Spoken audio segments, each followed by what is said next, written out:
Comment ton ex vit tout ça depuis qu'il n'est plus avec toi? J'adore.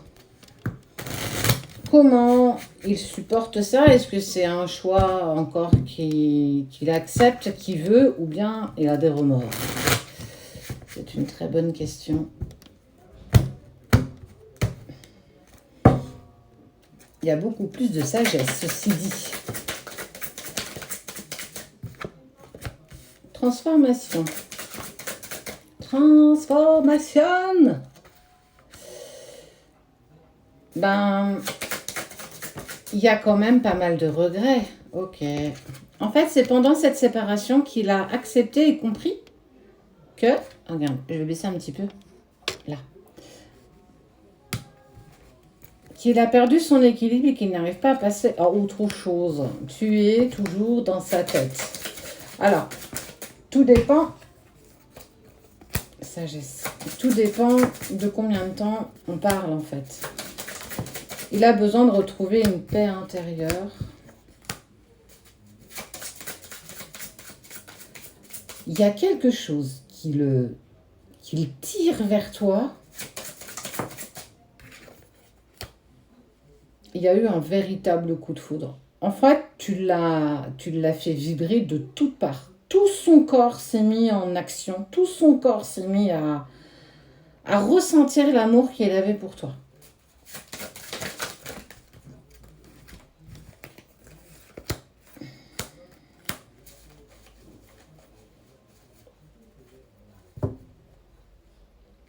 J'ai le mot, c'est peine perdue. Il a du mal à communiquer. Pour moi, il y a quelque chose qui ne te dit pas. Il a peur que tu ne sois pas dans l'acceptation d'un retour. Hein. Il a peur de t'avoir perdu à jamais. Vraiment. Que ce soit encore compliqué pour toi, pour vous. Il a eu de tes nouvelles. Il a pris de tes nouvelles. Même si tu n'es pas au courant... La relation sacrée, le choix, une nécessité. Tu étais au bout du bout et en fait, par obligation, par nécessité, tu as dû te relever toute seule ou tout seul. Tu as dû en fait refaire ce premier pas dans ta vie personnelle, indépendamment de n'importe quelle relation. Tu es tombé très fort, très vite et tu n'as rien vu venir. Tu n'as pas pu te rattraper un petit peu à ce qui pouvait t'entourer. Tu n'as rien vu venir. Pourtant, tu était persuadé qu'il n'y avait rien qui pouvait vous arrêter, rien qui pouvait vous empêcher d'avancer. Et que clairement, tu es en train un petit peu de te remettre de ce qui vient de se passer. Hein.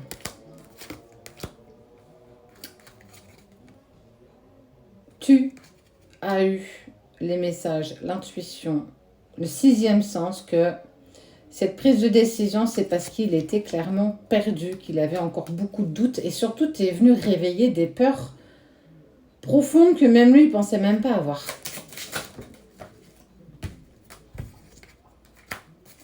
Et tout ça, vraiment. Tu sais, parfois, on peut penser que cette période de séparation, surtout quand tu es en lien sacré, elle soit compliquée, douloureuse, longue, trop longue. Mais je ne sais pas si tu entends ce que l'univers essaye de te dire. Ce silence vous est bénéfique. Cette distance vous est bénéfique. Toi, de ton côté, lui, du sien. Sans cette période de non-communication, de non-présence avec l'autre, d'être dans l'obligation clairement d'avancer pour toi, parce que tu n'as pas de nouvelles, tu ne sais pas ce qui te vient, que tu penses peut-être même qu'il est passé à autre chose, bah toi, personne ne peut te relever. Et lui non plus, en fait, quelque part. Même si c'est lui qui a demandé, parce que son ego a pris trop de place, parce que ses doutes et ses peurs sont venus prendre le relais face à son cœur, et que cette période de séparation vous est propice pour pouvoir clairement vous positionner dans cette relation. Et c'est grâce... Bah ouais, c'est malheureux, mais c'est ça. Ben oui. C'est grâce à cette séparation que tu prends conscience de la puissance, de l'amour que vous avez l'un pour l'autre. Sans ça, tu n'aurais rien vu. Et certainement que ça n'aura pas été une relation sacrée, parce que ça veut dire que la relation, elle continue, même si elle est compliquée, mais que la séparation ne s'impose pas parce que tu n'as pas besoin de vivre ça. Et vous avez aussi été, aussi bien toi que lui, et là pour le coup je parle à vous deux, même s'il n'y a que toi qui m'écoutes, que vous vous êtes clairement caché la vérité de ce chemin initiatique. Tu as bougonné dans ton coin, tu as vomi de la colère, des pleurs, de la tristesse, de la déprime, vraiment tout ça, tout ce que tu as dépassé pendant cette séparation, refusant même parfois de te remettre au travail par rapport au lien que tu as avec ton autre, et clairement l'autre aussi, hein. Vous avez été dans des moments égotiques qui sont quand même beaucoup plus doux. Et on voit bien que tout ça s'est passé pendant que vous étiez seul. Toi, lui, vous.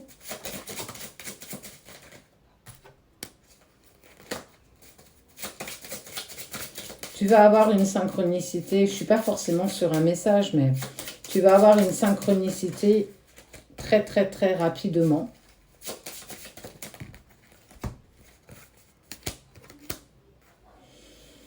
Votre adversaire premier, pour moi, ça a été clairement votre communication, la peur de vous exprimer. Tu n'as pas entendu tout à l'heure, j'ai failli m'enrouer, j'ai pas réussi à parler parce que vous n'arriviez pas à communiquer l'un avec l'autre.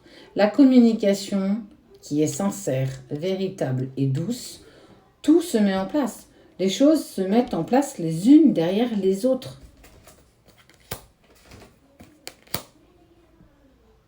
Et vous êtes attirés. Et on voit, ça se tient sur les racines. Ce qui vous tient là, ça va au-delà de ce qu'on peut voir. Ça va au-delà. Il y a prise de communication pour moi.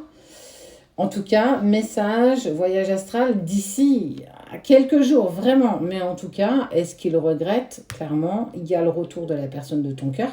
Grâce, et c'est ça qu'il faut entendre, grâce à ce silence et cette distance, grâce à cette séparation, vous prenez conscience de ce que vous avez l'un pour l'autre.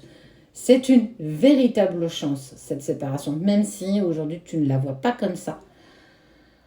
Tout a un sens, tout. Même les choses négatives qui nous arrivent, c'est forcément pour nous donner quelque chose de bien plus positif par la suite, et ça fait partie de votre chemin.